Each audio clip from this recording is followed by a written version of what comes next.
Not a typical sight to see in Central Park. Roughly 85 police officers from the UK completely decked out in uniform, stretching it out before pounding the pavement. We get a lot of attention when we're going around the park, especially with me dressed as the Queen. Certainly turning a head or two.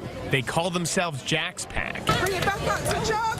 Warming up and then running a half marathon in full uniform, all in remembrance of this little guy, Jack Brown, diagnosed with a rare form of pediatric cancer more than a decade ago. My son Jack was diagnosed with neuroblastoma when he was 3.5. Jack, his dad Richard, and the rest of their family came to New York for treatment. We stayed in the Ronald McDonald House and we received a lot of support, not only from back home, but actually from people that we met in New York.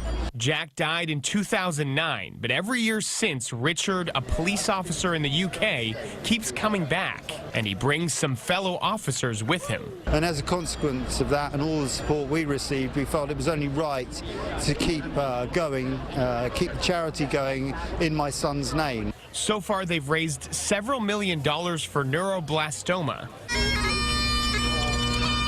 Just look at all of these runners. Not only are they here to remember Jack, they're here to honor fallen NYPD officers as well. Taking part in a separate run over the weekend for those officers. We'll also be taking part in that as a mark of respect to the NYPD. They're a great bunch of guys doing great things for cancer research. Running so no other families suffer a loss like Richard's. In Central Park, Marc Liverman, TV 1055.